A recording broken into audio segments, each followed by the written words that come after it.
Hello and welcome back to my channel. My name is Ali and here I just talk to myself about books, and then someone, maybe you, may or may not watch this at a later date. I will start this video immediately with an apology because my throat is horrible. I'm just recovering from COVID, so my voice is not what it usually is. I also might need to stop to like cough off a bit of my lung here and there, who knows. But yes, today I thought I would bring you what I think is a fun video, and that is the books to cure your K-pop demon hunters hangover. So let's get started.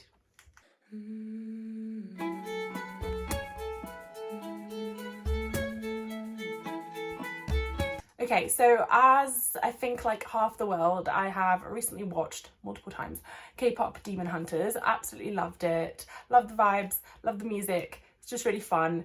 And it got me thinking, maybe, you know, there's some books that to me have similar vibes. Some of you may have read these, or you might end up reading them and not think that really they're the same.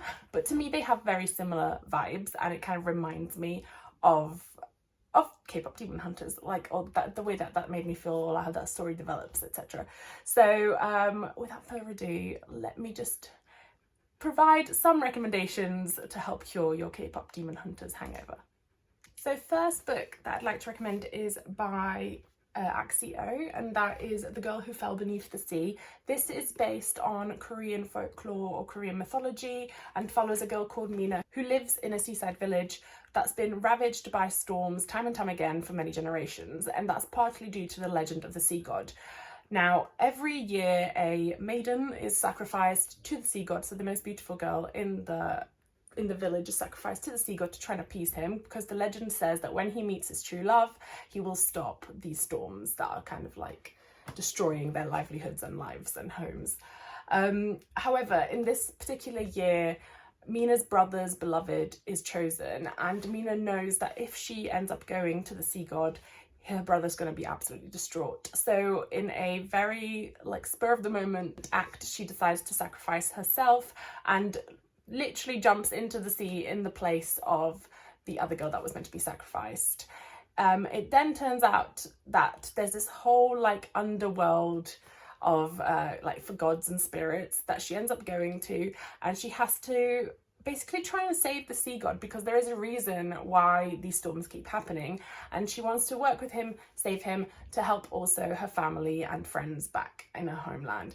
And this is just really cute, and it does have that kind of like demon god or god and like human vibe to it, and I don't know why. I think it just reminds me of kind of how K-pop Demon Hunters, that little storyline between two worlds colliding and having to kind of work together and not everyone understanding why. But I really loved this book. I remember, I think I gave it like 4.5 or 5 stars when I did read it a couple of years ago.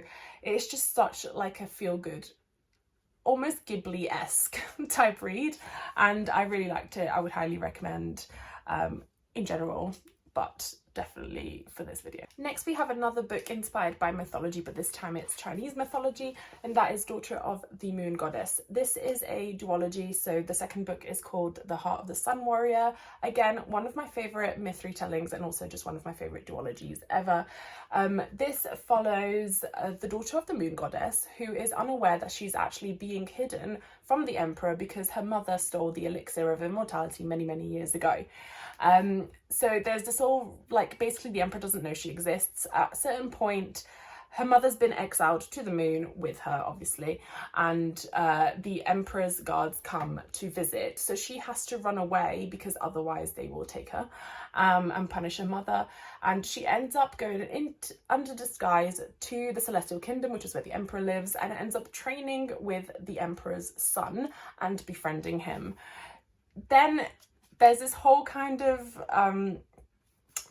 political subplot, let's call it, and in order to like save her mother, she kind of embarks on this like quest, which also involves the Emperor's son, as well as another character that we end up meeting a little bit later, and she ends up encountering a lot of different creatures, a lot of mythical beings, as well as kind of like, as I said, those political subplots that are going on. And again, because this is set in kind of that god-like demon world and there's supposedly good and bad characters, it gives me the K-pop demon hunter vibe. Obviously no one here is a hunter. I don't think anyone's a demon. I can't remember if they're all gods, but it does still have the similar vibes, and it's just such a good read. I have seen people say that like the second book was a bit of a letdown, but I absolutely loved it and I loved how it ended. I thought it was just the perfect duology. So I highly recommend this book as well. And then another book by Sulin Tan, who is a self-proclaimed C-drama addict. So this again gives similar vibes, even though it is Chinese inspired mythology, Chinese mythology inspired rather than Korean. But Immortal by Sulin Tan, again, this one definitely has K-pop demon hunter vibes. This follows a girl who is Li Yen is having to ascend to the throne of her kingdom after her grandfather has passed away following the wrath of like the god of war.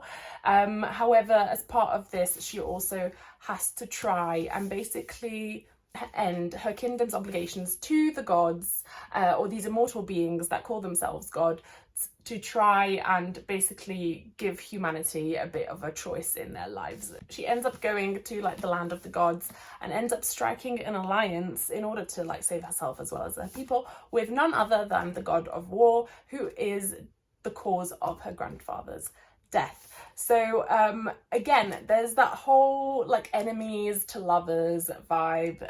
Again, the setting is very like mythological, very East Asian inspired, obviously. And I didn't enjoy this as much as Daughter of the Moon Goddess, I won't lie. However, I do kind of want to reread it because maybe I just wasn't in the mood when I read it. I still liked it. I still think it was, you know, a great story. Also just look at these edges, absolutely gorgeous. But I don't know why this one didn't hit as good as like the Daughter of the Moon Goddess, but the writing's really good, the storyline's really interesting, and this one definitely has more of that like push-pull of like good versus evil type situation, and that is not kind of quite that black and white. It's also got quite a big plot twist in it, which I really enjoyed, and I think at that point of the book it really like picked up for me. So it was just a bit slow in the beginning, but I did really end up enjoying this as well and would recommend. Okay, now this one is a romantasy. This is actually set in a Roman-inspired world. However, it's probably like the closest in terms of giving you that K-pop demon hunter vibes, as in hunter versus demon. So here we have Cruel is the Light by Sophie Clark. Again, stunning book, stunning edges. I will say this was not my favourite read. I did feel like this was maybe a bit of a letdown for me, but I feel like other people would really enjoy this. It's definitely on more of the like YA spectrum of romantasy, or like kind of new adult, whatever is on the lower aged end, but not kind of teenagers. This follows two elite soldiers in a ongoing war between demons and the Vatican. The Vatican are basically demon hunters, and the demons are, you know, well, killing humans. So this follows Celine, who is one of the Vatican's top exorcists, and it also follows Jules, who is a frontline soldier with a secret to hide, hint hint. And this one is definitely really quite similar to K-pop Demon Hunters in terms of the vibe. There's a lot of like political subplot in this as well. The world building is pretty good, but I think for me specifically it could have been better developed. The romance is quite good. I did think there was maybe a little bit of insta love for me, but again, I know that some people don't mind that or quite enjoy it. So I think the way that it develops later on in the book is quite good, and I did like the ending to this as well. So I believe this is like the first in the series, but don't quote me on that because I don't remember. I do not remember. But yes, I did really like the magic system, and I think partially why I didn't end up scoring this as highly as I wanted to, or as I hoped I would, is because I felt like that magic system wasn't explained or contextualized enough for me. I wanted more, but it is really, really interesting. It's got obviously some elements of like religion in there, and as I said, it's definitely got that whole good versus evil, but is good really good and is evil really evil type vibe. And yeah, actually rethinking about it, maybe I did like it more than I think I did. Or maybe I just need to reread it as well. Next, we have The Temptation of Magic by Megan Scott. Again, a lovely edition. And this one's a little bit of a kind of more academic, dark academia, fantasy, romantasy vibe. And probably isn't quite as closely aligned to the whole story or plot of K-pop Demon Hunters, but is a little bit similar in that it's maybe a little bit role reversed. So we have Nicole, who has the ability basically to kill any deadly supernatural, however does not want to become a huntress. And if the Wake, which are like this organization that basically hunt demons, find out that she's got the powers, they're going to try and force her to be a huntress or kill her, which is what they ended up doing with her mother. So she ends up going to this university, finds this like weird looking painting, and she's trying to like identify some clues that will give her a bit more of an idea of what really happened to her mother. And while she's doing that, this guy appears on his own hunt, and his name is Kian, and he is like the Wake's most notorious and skilled Imperial, which is one of those people that can hunt demons or kind of supernatural creatures. And he discovers that actually the painting that Nicole has been working on and is looking for has now been stolen by the person or the creature that he's been hunting. So there's this whole dynamic of her having to hide who she really is from him, otherwise he will hunt her next. And yeah, and then obviously there's like blossoming romance because it is a romantasy. But I did quite enjoy this when I did read it a while ago. I feel like my memory isn't what it used to be, or maybe it's never been good, I don't know, but like I remember enjoying this. I don't remember exactly what happened, which is quite good, you know, like when people say, I wish I could read this for the first time again, I definitely have those moments where I'm like, I don't remember enough that I could reread this and it would be like a whole new experience. But yes, so I did really enjoy this. I think it does have some similar vibes, but it's a bit more gender flipped, I guess, although it's not necessarily hunter versus demon, but it's kind of like hunter versus doesn't want to be a hunter. But again, quite interesting, quite good story. If you're wanting kind of the more fall, autumn, dark academia, romantasy vibe, then this is definitely one to check out. Next, we have another book inspired by Chinese folklore or Chinese mythology, and that is Song of Silver, Flamelike Night by Amelie Wen Zhao. This is again the first in a duology. I don't remember what the second one is called off the top of my head. I do have it up there. And it is a completed duology, and again, so stunning. Honestly, I love these special editions. I've realised that half of these books are special editions, but again, there's a reason for that. So this is, again, as I said, inspired by Chinese mythology, like demons, gods, Chinese gods in particular. Also, can I just show you that this is definitely one of the most stunning books that I own, because look at that. But yes, so this follows Lan, who used to be called something different, however now has to go by the name that she's been given by the empire that's basically taken over her land. So it does have this kind of like subcurrent plot of colonizers taking over and imposing their own culture on others. She's got this like weird mark on her arm that her mother left her with. Now her mother has disappeared, is nowhere to be found. She assumes that she's passed away, I think. And she's also worried that this mark is related to some sort of magic that is kind of forbidden in the kingdom. And that is something that she does end up discovering is the case when she is attacked in a tea house and this guy called Zen shows up and helps save her. He is, again, someone that's been gifted with powers that used to belong to demons. And again, those powers are not something that you can like publicly demonstrate within this new colonized society. So they have to like hide. And then there's this whole, again, plot of what is good, what is bad, are gods good, are the demons bad, like that sort of thing. And then kind of the working together, the very blurred lines between good and evil. Again, I really like things inspired by mythology in general, and Chinese mythology is really interesting. This has the similar K-pop vibes in that there is a little bit of like a blossoming romance, although it's not the main focus of the book. And as I said, there is that whole supposedly good versus evil, but then having to work together, and it's not quite as clear cut as that. And again, there is some sort of political, not necessarily political, but like not all is as it seems. And I did really love this duology as well and really enjoyed it, and I would highly recommend. And then we have a classic. I say classic, an obvious retelling of Persephone and Hades. So this is Girl Goddess Queen by Bea Fitzgerald. This is a YA retelling and does have a kind of romantasy. Is it romantasy? I would say it's maybe like fantasy with romance subplot in the guise of a myth retelling.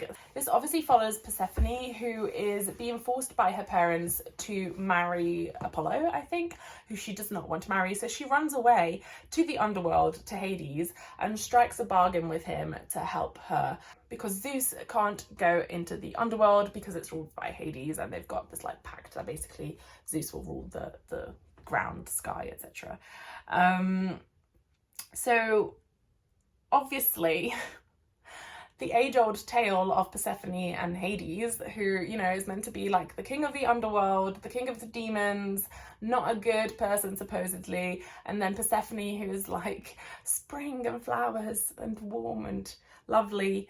So we've got that tale, and this is done really well. As I said, it is YA, so the character is the way that this is written is definitely more YA style, but it is a very cute story. It's definitely kind of like female rage vibes, and yeah, whilst it's not necessarily in the same vein as K-pop Demon Hunters, I do think that it does have similar vibes, and I think it would be a good one to read if you're wanting something along those lines and just a fun read in general. And who doesn't love a Persephone and Hades retelling, let's be honest. Next we have another great romantasy book, and that is Heavenly Bodies by Imani Erio. This is the first in either a duology or a series. I can't remember how many books there are meant to be, but there is going to be another one coming out soon, I believe. And again, this definitely has similar vibes, but it's the gods that are bad. The gods are evil. So in this book we follow Elara, who has been cursed by fate, let's say. A prophecy has told that she will fall in love with a star, so a god, and it will end up killing them both. Now the god that is has taken this to mean that it's him, part of this prophecy, like many gods do in Greek mythology, for example, goes out of his way to try and hunt her and kill her before that the prophecy can come true, basically. So he takes it upon himself to supposedly save himself. So she's been hunted by the gods, who are horrible creatures, and they're cruel and they're merciless, etc. So she's kind of running away from this god who appears in her kingdom. So she lives in the kingdom of night, and she ends up escaping, although no one else in her kingdom does, or at least her parents don't. So she ends up escaping to a nearby kingdom / being kidnapped by the kingdom of light, Helios, which is obviously the opposite of her kingdom, and ends up going right into the arms of the king's son, so the prince of Helios. And she now has to work with him and is being trained by him to become a weapon against the gods. So the king of Helios wants to utilize her to try and defeat the gods and then take over essentially from them to rule the kingdom, rule the world. I'm not sure what he wants to do. But yes, again, we've got this romantasy vibe. We've got this whole good versus evil situation, these mythological creatures. There's definitely like gods, demons, etc., special powers, magical abilities. And I did really enjoy this, and I'm very much looking forward to the sequel.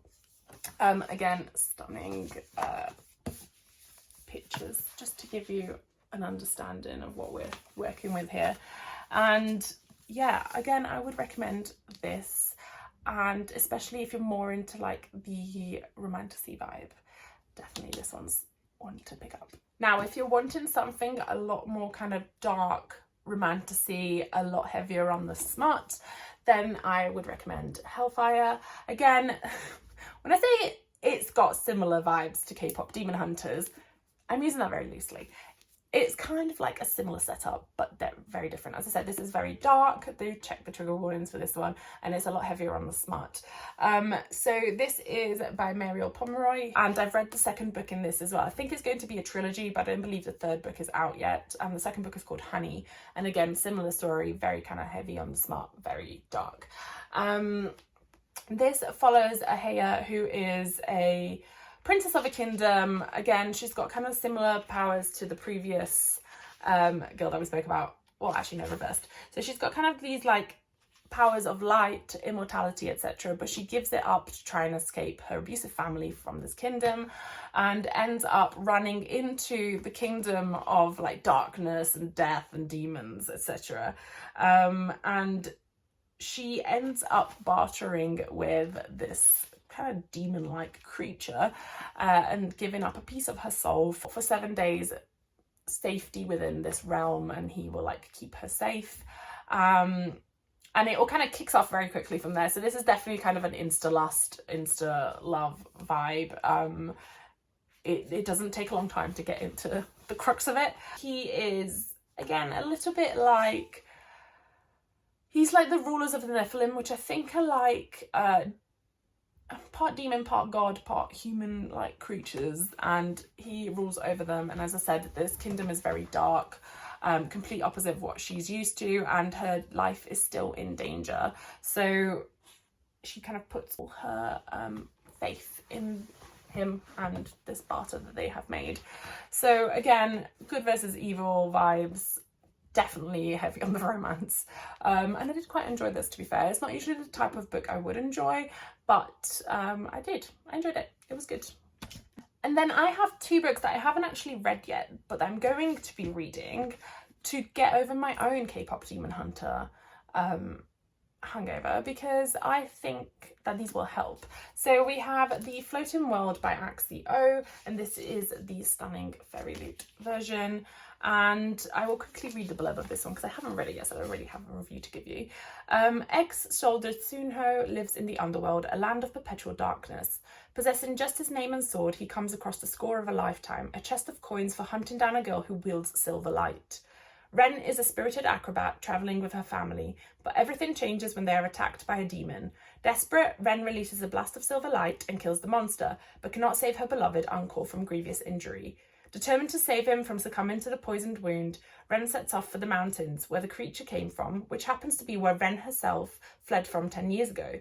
Her path collides with Sunho's, but he doesn't realise who she is. As the two grow closer, it becomes clear their pasts and destinies are more intertwined than they could possibly have imagined. So, I mean, this definitely sounds K-pop Demon Hunter vibes, so I'm very much looking forward to reading this.